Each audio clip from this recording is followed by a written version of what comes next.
Emotions. We all have them, and yet very few of us are equipped to deal with them efficiently, particularly when it comes to the more intense negative emotions such as anger and jealousy and shame. And it's no wonder, I mean, there isn't a lot of emphasis on emotional intelligence in our educational system.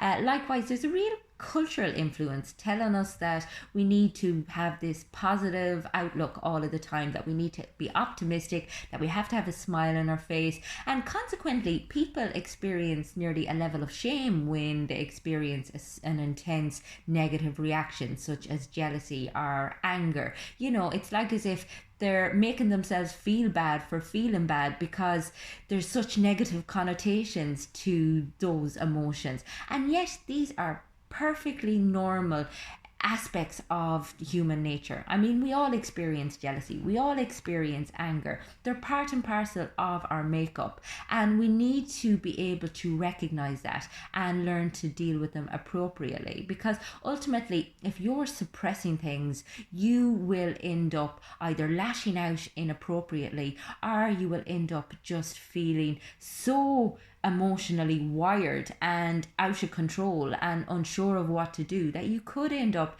getting seriously ill. I mean, emotional suppression is not good for anybody. And part of the reason for that is that an emotion is a very physiological experience. It's basically the body responding to a stimulus. And, you know, things like anger and jealousy are generally driven by fear of some sort of threat to the self.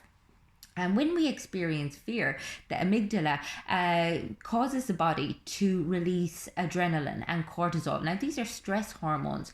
And when you don't resolve that emotion, what happens is those stress hormones just continue to flow through the body. They never dissipate. So you're carrying around all of this negative energy unnecessarily.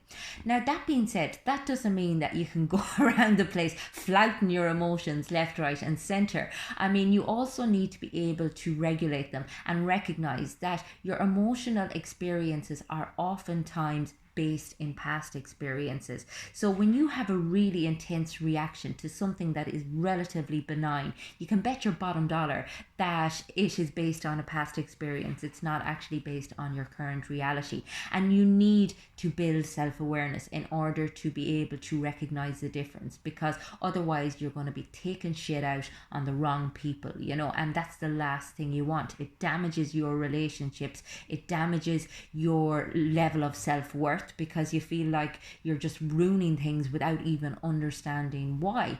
And that's why learning to first of all recognize the sensations in the body, learning to name what it is that you're experiencing, learning to decide whether or not what you're experiencing is appropriate in that given moment, learning to tolerate the sensations in your body and to challenge the thoughts that are going with it. Because again, we tend to construct a story to go with an intense emotion, and it's not always accurate. Again, our thoughts can be one of our biggest enemies if we don't regulate them. So it's about having an awareness of that whole internal system, recognizing what's appropriate, what's not, whether I should, you know, approach somebody in using very healthy ways of communicating conflict, or should I just deal with this by writing down, by meditating, by just releasing it because it's possibly coming from a past experience.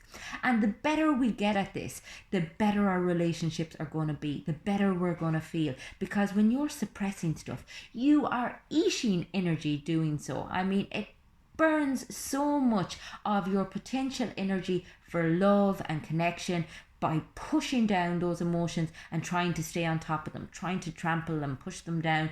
And again, it's just a waste. It's a waste of a life, because ultimately your emotions are the colours of your life. They're what vivid, they're the beautiful tapestry of your day to day. And yet, when we deny negative emotions, we also put a lid on our positive emotions. We diminish our ability to experience joy, to experience happiness, to experience elation, and, you know, all of these positive feel good experiences. So it's really important that we embrace all of them and learn to tolerate them and learn to recognize them and give them the honor that they deserve.